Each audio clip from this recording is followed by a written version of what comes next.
Hey everybody, I'm Charlie Craven, and today I'm going to tie for you a Barr's Cranefly. This is a pattern that is often fished in the spring, and these bugs live down in the bottom of the river and typically get washed out in bigger flows. Um, so we're going to weight this one because the flows are generally bigger. So what I've got in my vise is a size 4 Tiemco 200R, and I'm going to take, 6 or 8 inches of 030 lead wire, and I'm gonna tie this pretty heavy. So I'm gonna start way back here and make as many wraps as it takes to cover the whole shank. And while a size 4 sounds gigantic, um, and this is on the big side, but these things get even bigger than this, and they're a very common bug. There's a lot of different versions out there, and this one's been around for a while, but this is still the one I like the best. So you can see I've made all those wraps, and I'm just going to break off the excess. And I want to smooth those ends down, and I'll kind of push the wraps together. So what I'll start off with as for thread is some 3/0 Monocord in just an olive color. We're going to tie an olive one. They do kind of come in a tan color as well. But I'm going to take this thread, and I'm going to start it up here in front of the lead wraps. And I want to build a little bit of a thread dam here. So I'm just going to work the thread back and forth, kind of tapering up to that lead, just to form a smooth transition there. And you can see I'm leaving just a little bit of bare space there behind the hook eye so that I've got an index point for later when we go to tie off. And then I'm just going to wrap back over the lead. And I'm not necessarily trying to cover the lead. I'm just anchored it in place. And this is a big hook, so it's going to take a minute to get there. And you can see I'm pushing on the lead wire back here. That's so that my thread doesn't push those lead wraps apart as I go until I get to the bend. And then I can build a somewhat smaller thread dam here, and that's just going to act as a stop. And then I'll come down just slightly around the bend there. For the tail on this slide, it's not so much that this bug has a tail, but this is the clasper on the back end. And, more than anything, I think this little piece, we're going to use a little tuft of Marabou here. This little tuft of Marabou is going to kind of add some movement to the fly. So this is some kind of olive tan colored Marabou that I just had laying around, something, about the color you're dubbing. But what I've got here, this feather, you can see when I clump the tip up, it's a little wispy. So what I'll do is I'm going to take and just thumbnail that off so that I've got a little bit more compacted clump. And I'll take this and I'm just going to tie it in. It's going to be about a hook gap wide. Just a short little tuft. I'm going to tie it in back here at the bend. And then I can take this butt end. I'm just going to wrap forward over it, right up to the end of that thread base, and I'll trim off the extra there. So it's pretty ugly and ragged right now, but I'm just going to sweep this back as I wrap over it one more time. And what that does is help to smooth off that underbody and build a little bit of bulk there. So just a short little tuft of a tail. Now for the rib, I'm going to take some 3X Tippet material, just regular nylon will work fine here. I'm going to cut a fairly long length. And I'm going to tie this in. I'm going to set it on top of the hook and let my thread roll it to the far side. And then I'll draw it down to length off the back of that lead and tie it in along the far side of the hook. Then I'll just clip it back in my material spring here out of the way. If it'll stay in my material spring. There, that's better. Then I'll bump my thread just in front of the hook point here. And at this point I'm going to tie in a piece of, this is tan fly Specks Thinskin. And I've cut this piece to, it's about half the hook gap width. And I'm going to take and separate this from the paper backing.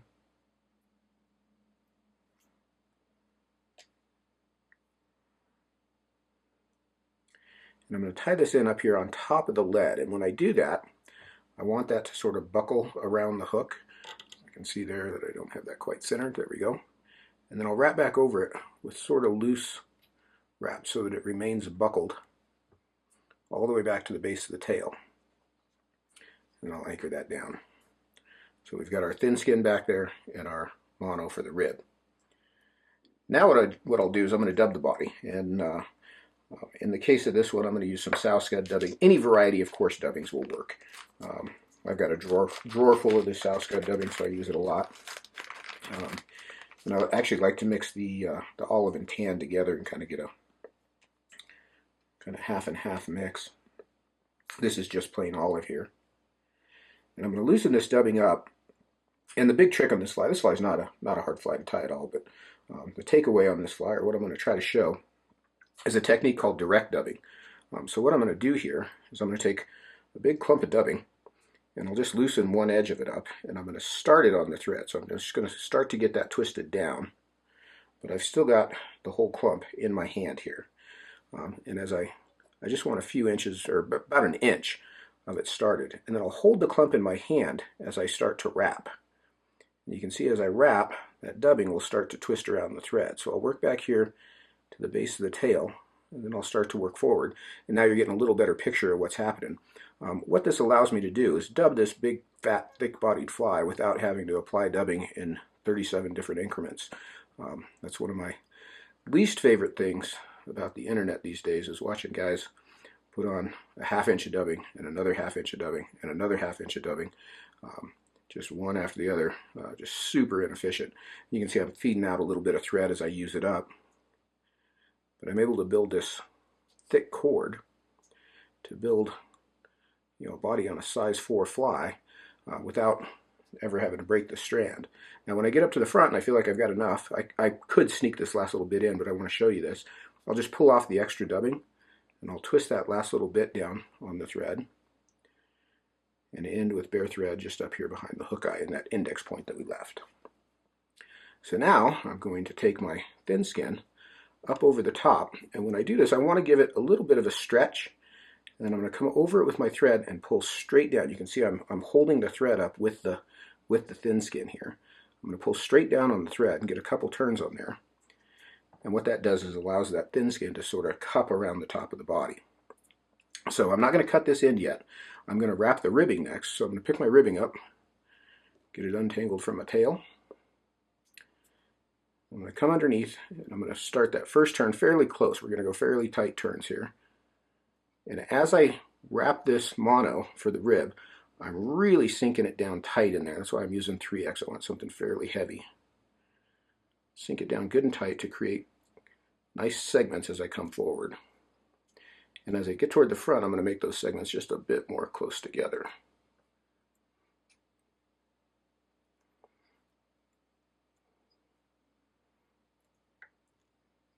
And then I'll tie that mono off with several tight turns.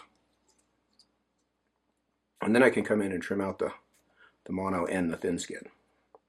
You can see we've got that super juicy kind of speckled body there. Now I'm going to use my thread to build a thread head here.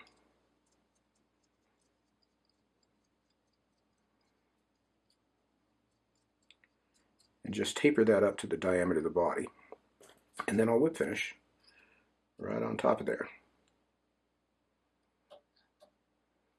Now you can leave the fly just as is. I'm sure it fishes just fine. But what I like to do is take a piece of Velcro, and you can see I'm just going to kind of sweep some of this dubbing down off of each side here.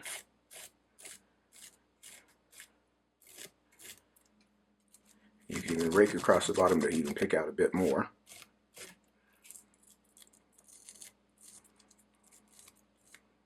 Sweep that all back like so. And you could come in and trim this all square across the bottom. I like to leave it a little bit long like that. That dubbing is just about the right length for this size fly. When the fly gets wet, that'll sort of give that wet, juicy look. Those antron fibers in there make a really good looking body. And we'll finish them off with just a little shot of head cement on that thread head. You can use Solarez bone dry right there. Head cement does soak in a little better than bone dry does, so I've sort of taken to head cementing things, and then if I want that big glossy head over the top, I'll put bone dry on it after that head cement is dry. But you can see we're just a little off the screen there. There we go. Now you can get the full effect.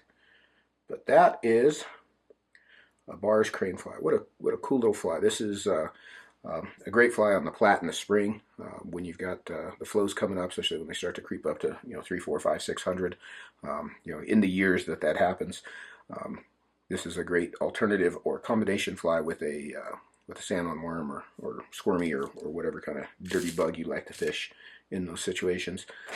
But this is a bug that fish see a lot, and one of the nice things is in those big flows you can fish this on heavy tippet. You can fish this on 3X, so you've actually also got a chance at landing the fish,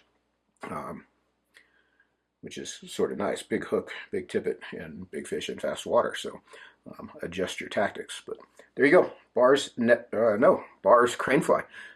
Thanks for watching. I'm Charlie Craven, and there's more coming. Talk to you soon.